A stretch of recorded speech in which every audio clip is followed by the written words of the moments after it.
তো বন্ধুরা, আজ আমরা খুবই গুরুত্বপূর্ণ একটা বিষয় নিয়ে কথা বলবো। ঠিক আছে। সেটা হলো আমাদের এই 21st সেঞ্চুরিতে কোন কোন কাজগুলো বা কোন কোন স্কিলগুলো আমাদেরকে শিখতেই হবে, না শিখলে চলবে না। মানে যতই এআই আসুক বা রোবট আসুক, ঠিক আছে, কিন্তু আমাদের এই স্কিলগুলো শিখতে হবে। সেগুলো কি কি আমি ডিটেলসে বলছি। দেখো, এক নম্বর হচ্ছে কমিউনিকেশন স্কিল, তোমাকে শিখতেই হবে। তারপর হচ্ছে লিডারশিপ স্কিলস, এগুলো আমি বলে দিচ্ছি প্রথমে, তারপরে ডিটেলস আমি বুঝিয়ে দিচ্ছি। তারপরে হচ্ছে problem solving skills, decision making skills, time management skills, self improvement skills. এই স্কিলগুলো তোমাদেরকে শিখতে হবে। আরো অনেক কিছু স্কিলস আছে যেগুলো শিখতে হবে, কিন্তু এগুলো ভেরি ভেরি ইম্পর্টেন্ট, এগুলো আমাদেরকে শিখতেই হবে। প্রথমেই যেটা নিয়ে কথা বলবো সেটা হচ্ছে কমিউনিকেশন স্কিলস। কমিউনিকেশন স্কিল মানে কি, অনেকেই এই কমিউনিকেশন স্কিলটাকে মানে ইংরেজি ভাষা শেখাটাকে কমিউনিকেশন স্কিল বলে এমনটা ভাবে, কিন্তু এমনটা নয়। কমিউনিকেশন স্কিল মানে হচ্ছে যোগাযোগ ব্যবস্থা, মানে তোমার থটস, তোমার চিন্তা ভাবনা, তোমার ফিলিংস, তোমার ইমোশন একটা অন্য ব্যক্তির কাছে পৌঁছে দেওয়াকে কমিউনিকেশন বলে। সেটা যে কোনো ভাষায় হতে পারে, যোগাযোগ ডিভাইসের মধ্যে হতে পারে, সেটা যে কোনো ভাষায় হতে পারে, বাংলা, হিন্দি, ইংরেজি, উর্দু, তামিল, তেলেগু, যে কোনো ভাষায় হতে পারে। এটা হচ্ছে কমিউনিকেশন স্কিল। এই কমিউনিকেশন স্কিলটা কিন্তু আমাদের এই 21st সেঞ্চুরিতে ভেরি ভেরি ইম্পর্টেন্ট, এটা দরকার। আচ্ছা, 21st সেঞ্চুরি মানে কি? 2000 সাল থেকে 2001 সাল থেকে 2100 সাল পর্যন্ত এই সময়টাকে 21st সেঞ্চুরি বলা হয়। ঠিক আছে। তারপরে যাচ্ছে তোমার লিডারশিপ স্কিলস। তুমি যেখানেই কাজ করো না কেন, অফিসে করো বা যেখানেই কাজ করো, তোমার নিচে যে কর্মচারীরা থাকবে তাদেরকে পরিচালনা তোমাকে করতে হবে। তো তোমাকে একজন লিডার হতে হবে। লিডারশিপ স্কিলটা তোমাকে আয়ত্ত করতে হবে, ইমপ্রুভমেন্ট করতে হবে, তবে তুমি তোমার নিচে যে কর্মচারীগুলো থাকবে তারাকে তুমি পরিচালনা করতে করতে পারবে। তাই লিডারশিপ স্কিলটা ভেরি ভেরি ইম্পর্টেন্ট। আর তুমি যদি না পারো যে তোমার নিচে ধরো 10 জন কর্মচারী কাজ করছে, তাদেরকে যদি সঠিকভাবে পরিচালনা না করতে পারো, তাহলে তোমার কোম্পানি ক্ষতি হবে, বা তুমি যে বিজনেস করছো সেখানে ক্ষতি হবে। তাই তোমাকে লিডারশিপ স্কিলটা শিখতে হবে, না শিখলে তুমি মানুষজনকে পরিচালনা করতে পারবে না। তারপরে 3 নম্বর হচ্ছে টাইম ম্যানেজমেন্ট স্কিল। দেখো, কোনো কাজ কোন সময়ের আগে করতে হলে তোমাকে এই টাইম ম্যানেজমেন্ট স্কিলটা শিখতে হবে। টাইম ম্যানেজমেন্ট স্কিলটা, ঠিক আছে, টাইম ম্যানেজমেন্ট স্কিলস একটা স্কিল। সত্যি কথা বলতে টাইমকে কেউ কোনোদিন ম্যানেজ করতে পারে না, টাইম কখনো কারো হাত ধরে চলে না। আমরা কিছুই করতে পারবো না টাইমের সাথে। আমরা কি করতে পারি, আমাদের যে দৈনন্দিন কাজগুলো সেগুলো ম্যানেজ করতে পারি।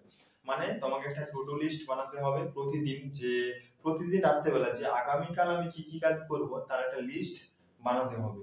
এবং তুমি যদি টাইম ম্যানেজমেন্টে মাস্টার হও, তাহলে তুমি সব কাজই করতে পারবে এবং অন্যদের থেকে অনেকটা এগিয়ে থাকবে। ঠিক আছে, টাইম ম্যানেজমেন্ট স্কিলটা তোমার সবকিছু কাজ তুমি করতে পারবে প্রতিদিন। এইটা একটা স্কিল যদি তুমি শিখতে পারো, প্রতিদিন তুমি সবকিছু ভাষা বলো, স্কিল বলো, সবকিছু তুমি প্রতিদিন শিখতে পারবে, টাইমের মধ্যে করতে পারবে। আর তুমি যদি টাইম ম্যানেজমেন্ট না করো, তাহলে তুমি ওই যে সময় পেরিয়ে যাবে, তুমি কোনো কিছু কাজ করতে পারবে না। তাই টাইম ম্যানেজমেন্টটা আমাদের এই 21st সেঞ্চুরিতে ভেরি ভেরি ইম্পর্টেন্ট। তারপরে হচ্ছে প্রবলেম সলভিং। দেখো বন্ধু, প্রবলেম ছোট বড় মাঝারি, প্রতিদিন প্রতিটা মুহূর্তে প্রবলেম আসে, যেগুলোকে আমরা সলভ করে ফেলি সেগুলোকে আমাদের প্রবলেম বলেই মনে হয় না। আর যেগুলোকে আমরা সলভ করতে পারি না সেগুলোকে আমাদের প্রবলেম বলে মনে হয়। যেমন ধরো, তোমার বন্ধুকে ফোন করতে বললাম, তোমার বন্ধুর নাম্বারটা ডায়াল করে ফোন করে কথা বলে নিলে, তো এটা কোনো প্রবলেম বলেই মনে হলো না। কিন্তু যদি নাম্বারটা না থাকতো তাহলে তোমার প্রবলেম বলে মনে হতো। এরকম আমরা বেশিরভাগ গুলোকেই আমরা সলভ করে ফেলি। ঠিক আছে, আর যেগুলোকে আমরা সলভ করতে পারি না সেগুলোকে আমাদের প্রবলেম বলে মনে হয়। তারপরে হচ্ছে ডিসিশন মেকিং। এটাও একটা ভেরি ভেরি ইম্পর্টেন্ট। আমাদের প্রতিদিনই সিদ্ধান্ত নিতে হয়, ছোট বড় সব ধরনের সিদ্ধান্ত নিতে হয়। না সিদ্ধান্ত নিতে পারলে আমাদের ভুলভাল কাজ হবে। মানে কোনটা আগে করব কোনটা পরে করব এই সিদ্ধান্ত আমাদের নিতে হয়, কিন্তু আমরা বেশিরভাগ সিদ্ধান্ত নিই না। ঠিক আছে, যেগুলা মানে নিজেদের আয়ত্ত থাকে সেগুলাই নিই। বড় কিছু সিদ্ধান্ত নিই না। আহ, না নেওয়ার জন্য আমাদের ভুলভাল কাজ হয়। দেখো, সিদ্ধান্ত যেমন ধরো সিদ্ধান্ত আমরা কি হয় প্রতিদিন নিই। যেমন ট্রেন লেট হয়ে গেছে, উঠবো কি উঠবো না, ট্রেনে উঠবো কি উঠবো না। লেট হয়ে গেছে, হেঁটে যাবো নাকি কারো গাড়িতে যাবো। এবারে আমরা সিদ্ধান্ত কিভাবে নিই, আমাদের ব্রেনে যে ডেটাগুলো আছে সেই ডেটাগুলো বেস করে আমরা সিদ্ধান্ত নিয়ে থাকি, ঠিক আছে। তারপর আরেকটা উদাহরণ হচ্ছে, একটা বাচ্চা ছেলে এখানে হাতি দেখে যদি জিজ্ঞাসা করো সে কি করবে, কাঁদবে। তুমি ওই একই জায়গায় তাহলে কি করতে, কাঁদবে না, খুব কাছাকাছি এলে কি করবে, ছুটে পালাবে। কিন্তু বাচ্চাটা খুব কাছাকাছি এলে সে কি ছুটে পালাতো, সে আরো জোরে জোরে কান্না করতো।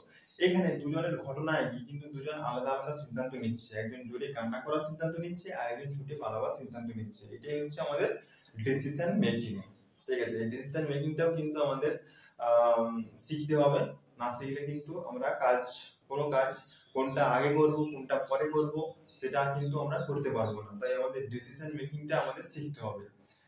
তারপরে হচ্ছে সেলফ ইমপ্রুভমেন্ট।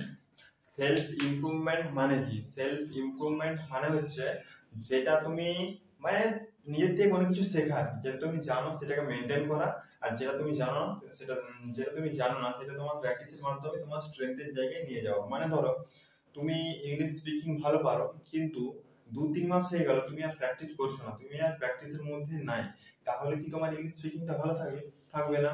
তাই তোমাকে প্রতিদিন প্র্যাকটিস করতে হবে, মেনটেন করতে হবে জিনিসটাকে, আসলে মেনটেন প্রতিদিন করতে হবে, তবে কিনা তোমার এটা ভালো থাকবে।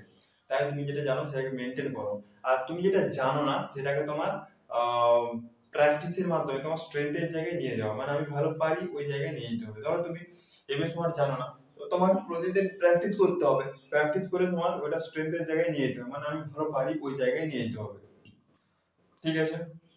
তো বন্ধুরা আজকে আমরা শিখলাম এই 21st সেঞ্চুরিতে কি কি স্কিলগুলো আমাদের লাগবেই, কোন কোন স্কিলগুলো আমাদেরকে শিখতেই হবে, ঠিক আছে। তো ভিডিওটা তোমাদের যদি ভালো লেগে থাকে একটা লাইক করে দিও, আর চ্যানেলটাকে সাবস্ক্রাইব করতে ভুলবে না। ধন্যবাদ।